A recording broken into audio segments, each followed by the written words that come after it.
vamos dar sequência à correção da lista de exercícios. Agora a gente vai para o exercício número 6, estamos na metade da lista. O enunciado diz o seguinte: considere os dados da tabela a seguir e responda. Então aqui a gente tem uma tabela na qual a gente vai responder algumas questões. Vamos ler juntos. Dos materiais indicados na tabela, qual apresenta a maior dificuldade à passagem da corrente elétrica? Que material é melhor condutor de corrente elétrica, o cobre, o alumínio ou o ferro? E a C propõe uma explicação para o fato de a prata não ser empregada para fazer os condutores elétricos. Antes da gente analisar cada pergunta separadamente, vamos dar uma olhadinha em alguns conceitos, lembrar algumas coisas. Então, a gente já viu no vídeo anterior que resistência elétrica é a capacidade de um condutor se opor e dificultar a passagem da corrente elétrica. A gente também já viu o que era a corrente elétrica. A resistência elétrica é medida em ohms. O símbolo do ohms é essa letra grega que a gente chama de ômega, tá? Vamos voltar lá na pergunta A. Então, a gente tinha que analisar a tabela e indicar qual material apresenta maior dificuldade à passagem da corrente elétrica. A gente sabe que a dificuldade da passagem da corrente elétrica é a resistência elétrica, tá vendo? Está marcada aqui em ohms. Aqui a gente tem o material e a resistência elétrica. Desses materiais aqui, qual tem maior resistência elétrica? O que tem o maior valor de ohms aqui, né? Qual que é? O ferro, né? O ferro é o que apresenta o maior valor, 590 ohms, tá? Então tem maior resistência. Agora, que material é melhor condutor de corrente elétrica? Se ele é um bom condutor, significa o quê? Que ele permite que esses elétrons caminhem. Então, ele tem uma baixa resistência elétrica. Então, ele vai ter um valor de ohms aqui pequeno. Desses que eles estão indicando, o cobre, o alumínio e o ferro. O cobre, o alumínio e o ferro. Qual deles é o menor? O cobre, né? Por que não foi a prata? Porque a prata não está aqui na pergunta, né? Apesar dela na tabela ser o menor, que não está incluída na pergunta. Então, desses três que eles estão perguntando, seria o cobre. Então, na C, está pedindo o seguinte, para a gente propor uma explicação para o fato de a prata não ser empregada como um condutor elétrico. Se a gente observar aqui, a prata ela tem pouca resistência elétrica, então ela seria um ótimo condutor elétrico. Mas é inconcebível a gente pensar num material tão caro para fazer fio elétrico. Se a gente fosse parar para pensar só na resistência, o ouro ele tem uma resistência ainda menor do que a prata, mas a gente não vai pensar em ouro para fazer fio de eletricidade. Então a gente usa o cobre porque ele é um material muito mais barato que a prata, então ele economicamente compensa, ele tem maior abundância, é um pouco mais fácil de extrair, então ele é viável. Poderia colocar essa resposta. A prata não é empregada para fazer os condutores elétricos por ser um material muito caro em relação ao cobre, de maneira simples e direta, né? Aqui estão as respostas da questão, aí vocês podem parar o vídeo, fazer as correções que forem necessárias na lista de vocês. Vamos agora para o próximo exercício, 7. A tabela mostra a potência dissipada por alguns equipamentos elétricos usados em uma resistência. Então, de novo, a gente tem uma tabela, só que agora a gente tem os equipamentos e a potência em watts. Considerando que cada equipamento seja utilizado durante 1 hora. Então, a gente vai considerar que na nossa residência, cada equipamento desse aqui foi usado durante 1 hora. A. Qual dos equipamentos consumirá mais energia elétrica? E qual consumirá menos? Percebam que aqui a gente tem duas partes na pergunta, tá? B. Qual é a ordem crescente de consumo de energia elétrica desses equipamentos? Vamos para A. Qual dos equipamentos vai consumir mais energia elétrica? O que tiver uma maior potência. Então, ele vai consumir mais energia elétrica. Quem tem mais potência aqui? O chuveiro. Então, se a gente usar o chuveiro durante 1 hora, ele vai consumir 3.500 watts. Fácil, né? Mas não termina aqui, ó. Ainda tem. E qual consumirá menos? Aí, de novo, a gente olha, todos foram usados durante 1 hora. O que tem o menor valor aqui em watts é a lâmpada. B. Qual a ordem crescente de consumo de energia elétrica desses equipamentos? Aqui a gente tem consumo, né? Que é a potência em watts, quanto ele gasta em watts. E a gente vai colocar em ordem crescente. do menor para o maior. Então vamos começar lá. A gente já sabe que a lâmpada era o menor, depois da lâmpada vem o televisor, o secador de cabelo, o ferro de passar roupa e o chuveiro é o que mais consome energia, né? Que a gente já tinha visto lá na outra questão. Então também vou deixar aqui para vocês darem uma pausa e fazer a correção se ela for necessária. Vamos então para a questão número 8. Com os elementos mostrados a seguir, desenhe o circuito elétrico em que, utilizando as duas lâmpadas, ambas fiquem acesas. A gente tem uma pilha, um fio de cobre e duas lâmpadas de lanterna. A gente tem que fazer um circuito elétrico, né? E nesse circuito, essas duas lâmpadas precisam acender. Antes da gente tentar montar esse nosso circuito, vamos lembrar o que é um circuito elétrico, afinal? Circuito elétrico é o caminho fechado por onde a eletricidade vai passar, ou seja, a corrente elétrica vai passar. Vocês lembram que a corrente elétrica são os elétrons fazendo um caminho de forma ordenada, né? Então, o que a gente precisa para um circuito elétrico? Basicamente, a gente precisa de 3 elementos. Podem ser mais elementos, mas o circuito mais simples, ele vai ter 3 elementos, que é o gerador. No caso do nosso exemplo, nosso gerador é uma pilha. Precisa de um condutor, que no caso do nosso exemplo, um fio de cobre. Esse fio aqui, ele é de cobre coberto por um material plástico que é isolante, senão a gente ia levar choque, né? E precisa do receptor, que lá no nosso caso são as lâmpadas, né? Eu coloquei uma lâmpada aqui para a gente representar. Com uma lâmpada só a gente já consegue fazer o receptor. Esses elementos podem variar, então em vez de ter uma pilha como gerador, ela que vem por meio de uma hidrelétrica, que vai chegar na nossa casa até as nossas tomadas, né? Os nossos fios, e o receptor pode ser a lâmpada, pode ser um aparelho eletrônico, a TV, a geladeira, o micro-ondas e assim por diante. Vamos ver então como que é esse circuito simples. Então aqui eu montei um circuito bem simples. Então o nosso gerador, aqui é a nossa pilha, está gerando nossa eletricidade, né? A nossa fonte.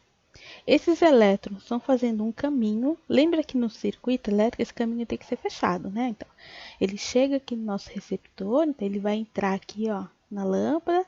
Os elétrons continuam fazendo o caminho, vão sair aqui da lâmpada, voltar para a pilha e continuar esse caminho. Isso é um circuito elétrico, ele não pode estar interrompido. Percebam que aqui na lâmpada, ó, um fiozinho está ligado nessa parte de baixo e o outro fiozinho está ligado aqui, né? O que aconteceu com esse caminho aqui? Ele foi interrompido. No momento que eu interrompo esse caminho, essa lâmpada desliga, né? Porque os elétrons estão saindo, aí eles passariam por aqui, ó. Quando chegaria aqui, eles não iam continuar o caminho. Ele está interrompido, que é um elemento que eu posso colocar no meu circuito. Não está pedindo o nosso exemplo, mas eu poderia colocar, por exemplo, algo que barrasse, né? Então, o interruptor vai barrar esse caminho que o elétron está fazendo.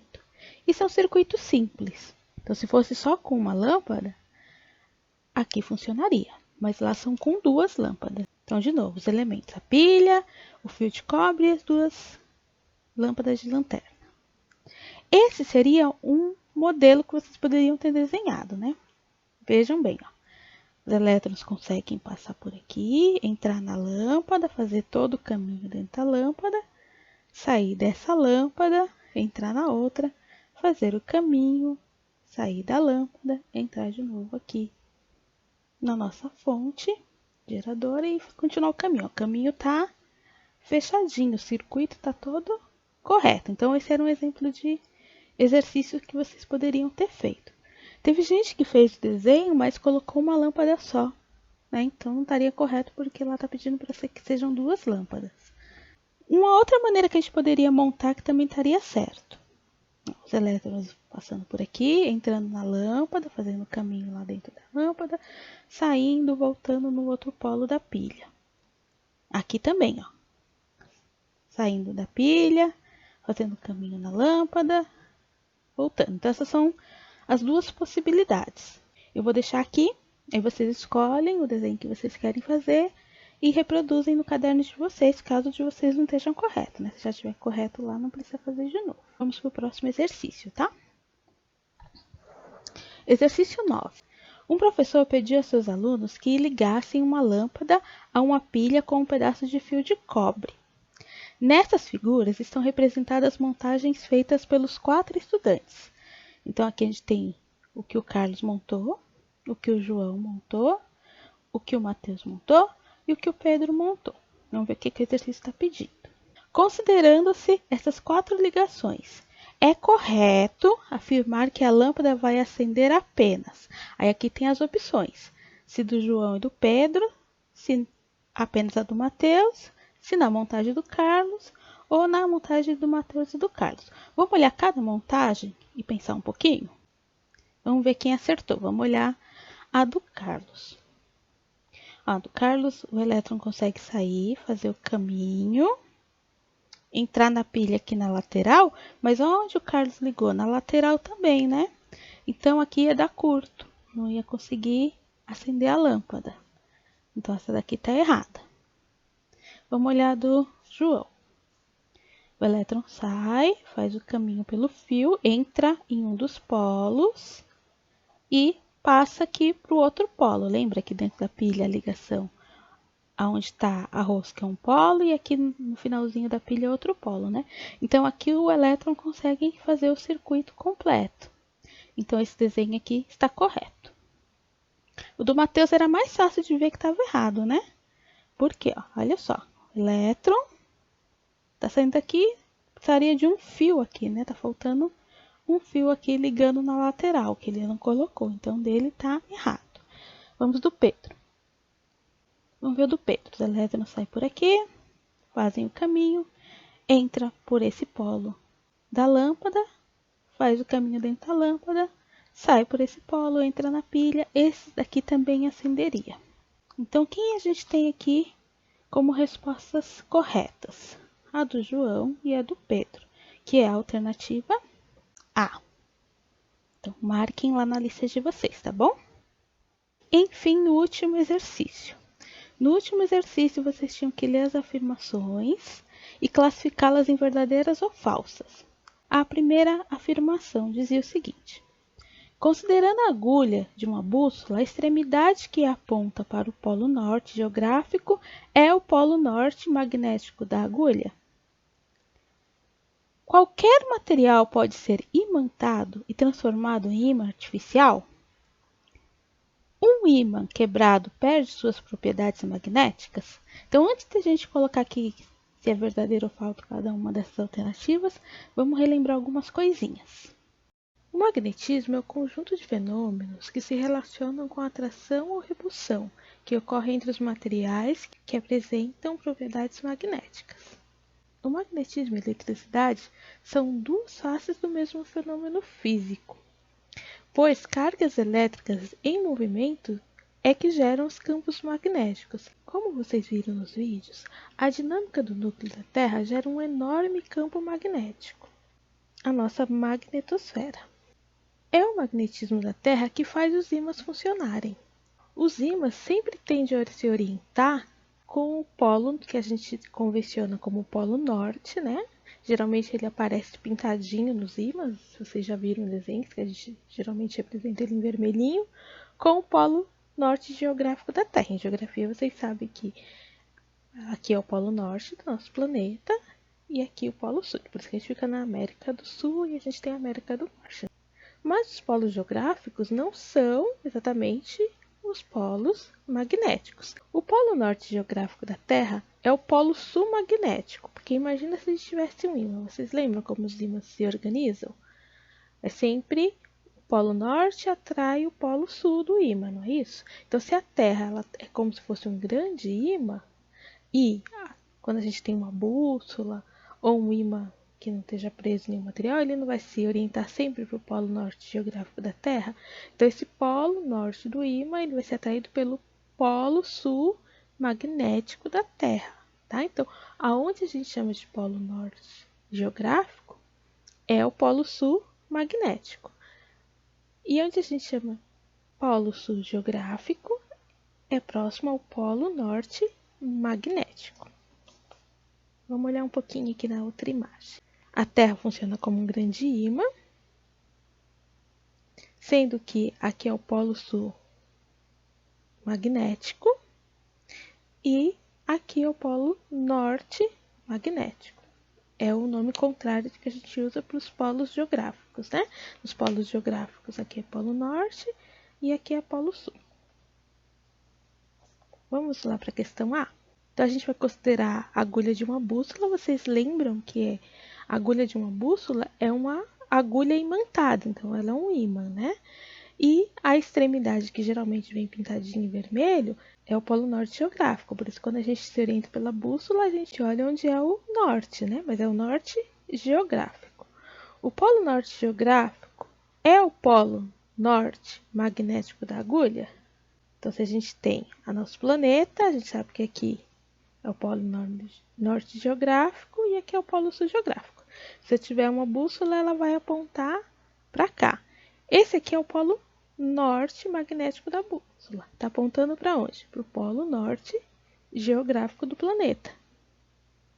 Verdadeiro, né? Então, ela vai se orientar para o sul magnético, que é o norte geográfico, tá? Então, essa questão era verdadeira. Vamos para B. Qualquer material pode ser imantado e transformado em ímã artificial? Então, vocês viram que tem ímãs naturais e ímãs artificiais. A magnetita é um exemplo de ímã natural. Ela é um mineral de origem vulcânica, ela é uma rocha vulcânica que tem poder magnético. Mas a gente também tem os ímãs artificiais, feitos de diversos materiais. Vocês até assistiram vídeos de como o ímã era fabricado. Lembra disso? Que foi lá no Manual do Mundo, que ele mostrou como que os ímãs são feitos? Se a gente pegar qualquer material, a gente consegue transformar num ímã? Será que a gente consegue transformar uma madeira, um pedaço de tecido, um pedaço de plástico em ímã? Vamos lembrar um pouquinho de algumas coisas. Então, os materiais eles podem ser classificados em 3 tipos, né? De acordo com o magnetismo que ele tem. A gente tem os materiais diamagnéticos, que são os materiais que eles geram, quando eles estão próximos de um campo magnético, eles também geram um campo magnético, só que repele este campo que ele está. Então, ele vai ter um pouco de repulsão, que é o caso do ouro, da prata, do mercúrio, do cobre. Então, se a gente aproximar um ímã, por exemplo, desses materiais, ele não vai ser atraído, né? Então, o ímã não vai conseguir atrair o ouro nem a prata, né? Inclusive, tem até uma pequena repulsão. Os paramagnéticos são aqueles que eles conseguem ser atraídos, mas de forma bem fraquinha. É o caso do alumínio, do sódio, do magnésio. Então, eles são atraídos, mas eles são atraídos fracamente. E quando a gente tira esse campo magnético de perto, ele não se mantém alinhado, então ele não fica magnetizado. E a gente tem os materiais ferromagnéticos. Esses são fortemente atraídos por ímãs, né? Eles geram um campo magnético assim que eles se aproximam de um outro campo magnético. E essa geração, ela pode se estender por algum tempo. Então, a gente consegue até magnetizar esses materiais, como ferro, níquel, cobalto. São esses materiais, lembra lá no vídeo do Manual do Mundo? Que eram usados para fazer os ímãs artificiais. Então, não são todos, né? Falso. Só alguns materiais. Quais são os materiais, se a gente tivesse que explicar? O ferro, o níquel e o cobalto são exemplos de materiais que a gente consegue transformar em um ímã artificial. Se a gente pegar um ímã e quebrar em vários pedacinhos, ele vai perder as propriedades magnéticas? Então, eu tenho um ímã grandão, eu quebrei em 2. O que vai acontecer com esse ímã? Os átomos vão se rearranjar novamente e a gente volta a ter 2 polos magnéticos. Então, mesmo que eu quebre um ímã em vários pedacinhos, ele sempre vai ter 2 polos magnéticos, polo norte e polo sul magnético. Então, ele não vai perder essas propriedades. Faz um perder as propriedades magnéticas, são outras questões, temperatura, o tempo, né? Então, se a gente cria um ímã artificial, pode ser que com o tempo ele vá perdendo essas características, mas não o fato de a gente quebrar ele em pedacinhos. Então, é falso. Vou colocar as respostas aqui para vocês copiarem lá na lista de vocês. Terminamos por aqui. Espero que vocês tenham gostado, tirado as dúvidas. Vocês sabem que se tiver outras dúvidas ou se não entender alguma coisa direito, lá na plataforma, nos comentários, é o espaço que vocês têm para se comunicar comigo por enquanto, tá? Enquanto a gente não está tendo aula presencial. Então vai lá, escreve as dúvidas, fala o que vocês entenderam, que aí eu posso voltar e explicar pouquinho melhor para vocês. Uma boa semana para todos, se cuidem, fiquem em casa. Até mais!